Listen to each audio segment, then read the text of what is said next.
विश्वलाई यति कुरूप, विभत्स, घिन लाग्दो र उदेक लाग्दो कसले बनाइरहेछ भन्ने कुरा थाहा पाउँदा मानिस स्वयंमाथि प्रश्न गर्न विवश हुन सक्छ, किन यसो भइरहेको छ?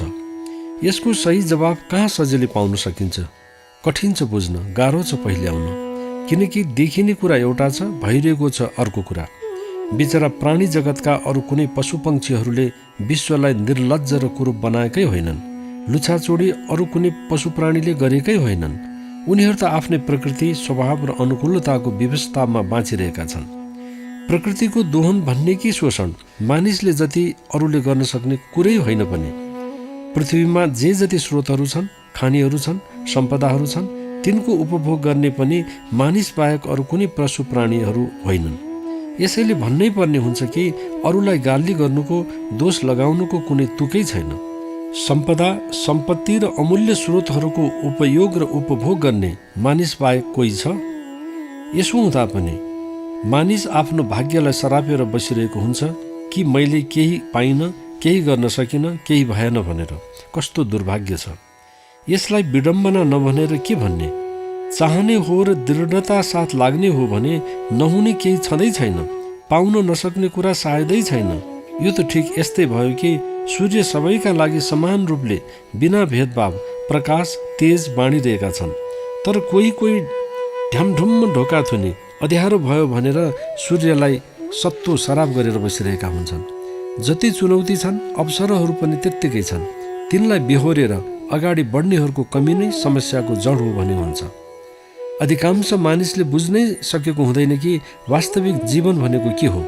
उही गोरखधन्दा, उही बिहान बेलुकाको हात जोडाइको लागि असिना पसिना, उही छिना झप्टी, उही ईर्ष्या, उही पाखण्डी, उही उदासीनता, उही निराशता, उही स्वार्थ र जिजीविषा नै पो जीवन हो कि भन्ने भ्रम परेको छ।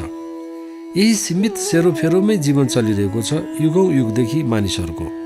जीवनभित्रको रहस्य खोज्नपट्टि लाग्दा कि मानिस दर्शन र वेदान्त शास्त्रको गहिराइमा, कि मनोविज्ञानको मनश्चक्रमा, कि धर्मान्धताको कठघरामा ठडिन पुगेको हुन्छ, तर त्यसको छनक उसले पाउनै सकेको हुँदैन कि कहाँ उभिन पुगेँ भन्ने कुराको।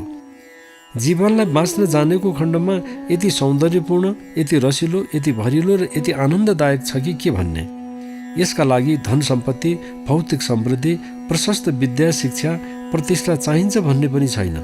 कसैका लागि, के बेरका लागि यी आधार र माध्यम जस्तो बन्न पुगे पनि ती नभई नहुने जरुरी कुरा हुन् भने होइनन्। नहुँदामा कुनै रोकावट छैन, हुँदामा पनि कुनै हानि छैन। यी सबै भएर अझ सदुपयोग गर्न पाइयो भने त के चाहियो? यसैलाई भन्छन् सुनमा सुगन्ध। हुनेहरू थोरैले मात्र आफूसँग भएको स्रोत साधनको सदुपयोग गर्न जानेका हुन्छन्। धेरैले त मन फुकाउन, हात फुकाउन, हृदय फुकाउन जानेकै हुँदैनन्। दियो कि सकियो, बाँड्यो कि रित्यो भन्ने गलत बुझाइमा अल्मलिरहेका हुन्छन्। जीवनलाई सर्वाङ्ग रूपले बुझ्न नसक्दा मानिसले नपाउनु दुःख पाइरहेको छ। अनेक कष्ट झेलिरहेको छ। पीडाको कहाली लाग्दो यातना भोग्न बाध्य छ। जीवन बनाउने कुरा कहाँ सिक्ने मानिसलाई भ्रम पनि छ। सबै विद्यालय, कलेज, विश्वविद्यालयमा यो पाइने कुरा पनि होइन। किनभने आधुनिक शिक्षाको लक्ष्य अर्थकरी बन्न जाँदा विद्यालय, कलेज एवं विश्वविद्यालय त साक्षरता अभियानका केन्द्र वा कुनै चाहिँ सूचनाको स्रोत सङ्ग्रह केन्द्र जस्ता बन्न पुगेका छन्।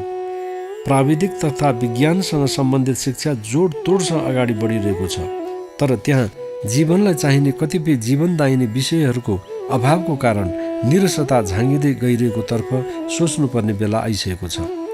समयको माग अनुसार जीवनलाई चलाउन समय सापेक्ष शिक्षा एवं विद्याको अपरिहार्यतालाई बिर्सन सकिन्न। बिर्सियो कि समयअनुसार पछि पर्दै गई अन्तत्वगत्वा जीवन नै बोझै बन्न पुग्छ। विश्वका कतिपय देशहरूमा यस्तो स्थिति नभएको होइन, जसको कारण देश र जनताको न जीवनस्तर न चेतनाको स्तरलाई नै जागृत गर्न सकिएको छ। समयानुकूल शिक्षाको आवश्यकताको साथै आत्मज्ञानलाई जगाउन सक्ने लक्ष्य, विचार र धारणा भएको एवं चेतनाको स्तर बढाई मानिसलाई मनुष्यताको श्रेणीमा उकास्ने आत्मज्ञानको आवश्यकतालाई जहिलेसम्म बुझ्न सकिन्न, तबसम्म मानवताको साँचो विकास हुन सक्ने अवस्थै रहन्न।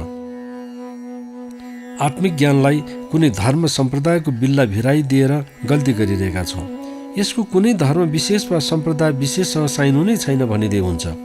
आत्मिक ज्ञान वा अध्यात्म ज्ञान जे भनौँ, त्यो भनेको अरू केही नभई सबैको अस्तित्वको स्वीकारोक्ति वा आफू भएर संसारका यावत वस्तुहरूको निरीक्षण गरेर बुझ्न प्रयत्न गर्नु हो भन्ने हुन्छ।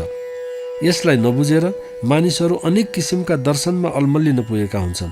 बुझ्नुपर्ने गूढ कुरालाई पाखामा थन्काई बाहिरी कुराहरूमा, विधिका कुराहरूमा, कर्मकाण्डका अनेक विधि ताना बानामा जेलिएर रहेका हुन्छन् र जीवनलाई निस्सारता र उल्झनतर्फ लग्न जानी नजानी अप्रेरित भइरहेको नै देखिन्छ। थोरै यस्ता भाग्यमानी हुन्छन् जसलाई यस मार्गको पथिक बन्न कसैले सिकाइरहनु पर्दैन, तर अधिकांश मानिसहरूको प्रवृत्ति यस्तो हुन्छ कि उनीहरूलाई कि कुनै आधिकारिक व्यक्तिले, कि कुनै घटना वा दुर्घटनाले, कि कुनै पुस्तक र शास्त्रको माध्यमले उनीहरूको अवचेतनामा रहेको सुसुप्त अवस्थालाई झङ्कृ तुलाइदिनु पर्ने हुन्छ। कतिपय विचारकहरूले कहाँनिर गल्ती गरिरहेका हुन्छन् भने कसैलाई सिकाएर कोही असल बन्नेवाला छैन जबसम्म ऊ स्वयं प्रवृत्त हुँदैन। केही हदसम्म यो सत्यको निकट रहे पनि सोह्रै आना सत्य भने यो छैन। जीवनमा जरुर केही यस्ता कुराहरू छन् जसलाई सिक्नु र सिकाउनु जरुरत पर्दैन, तर धेरै यस्ता पक्ष छन् जसलाई कसैले नसम्झाइदिए हुँदैन, कसैले झङ्कृत नतुलाइदिए हुँदैन। जीवन र जगतप्रति यथार्थ भावले आत्मनिरीक्षण गर्न जब मानिसले सुरु गर्छ अनि सम्झे हुन्छ कि आत्मिक ज्ञानको मार्गको पथिक हुने क्रमको प्रारम्भ हुन थाल्यो। यस्तो भोक र खोजप्रति अहमता र घमण्ड बढ्न थाल्यो भने चाहिँ सम्झनु पर्ने हुन्छ निराशाका दिनहरू आफू सामुन्य तम तयार भएर बसेका छन्। जसरी यात्रालाई सजिलो पार्नु छ भने आफूसँग झिटी गुन्टाहरू जति थोरै भयो त्यति सुगम हुन्छ। त्यस्तै गरी हिंसा, राग, द्वेष, ईर्ष्या, अहमता, घमण्डको भारी आफूसँग जति राख्यो त्यति जीवन कष्टकर हुन थाल्छ। त्यसैले सके जति दुर्गुण र दुर्व्यसनका भारीलाई समयमै हलुका पार्न सकियो भने जीवन सुखदायक, शान्तिप्रदायक र आनन्ददायक हुन पुग्छ। यो कुरा महत्त्वपूर्ण छ कि आत्मज्ञान र आत्मनिरीक्षणैबाट जीवन, जगत र ईश्वरप्रति या सत्यप्रतिको अनुसन्धान र बोध क्षमताको उद्गम हुन्छ। तपाईँ छरछिमेकप्रति कस्तो व्यवहार गर्नुहुन्छ? पशुपन्छी, वनस्पति र प्रकृतिप्रति के भाव राख्नुहुन्छ? आचरण, बानी, बेहोरा, आहार विहार कस्तो बनाएको छ? सङ्गत कस्तो छ? जीवन जगतप्रति कस्तो धारणा र भावना बनाएको छ? हेर्दा यी विषयहरू सामान्य झैँ लाग्छ, तर तिनको जीवनमा यति महत्त्व छ कि के भन्ने आश्चर्य लाग्छ। महत्त्वपूर्ण विषयलाई सामान्य सम्झिदिएकोले सर्वत्र भुलमाथि भुल थपिँदै गएको छ। जीवन आत्मलाभको बाटोमा छ कि आत्मघातको गोरेटोमा छ थाहा पाउने कसैलाई नै छायामा पारेर जीवनको सही पहिचान गर्न सकिएला? यो हुन सक्ने कुरै होइन। पल पलमा होस रहन सके, क्षण क्षणमा आत्मनिरीक्षण गर्न सके, जीवनका हरेक मोडमा नवीनता, मनमोहकता र आनन्दको परिदर्शन गर्न कुनै गाह्रो पर्दैन। कर्ममा कुशलता, सोचाइमा बृहदता, चिन्तनमा पूर्णताको स्थिति आत्मिक ज्ञानको परितुष्टिबाटै सम्भव हुन सक्छ। जीवनको सौन्दर्य यसैमा लुकेको छ। यसलाई जसले उगार्न जान्यो उसैले दिव्यतालाई भेट्टाउँछ, परम तत्त्वलाई फेला पार्दछ।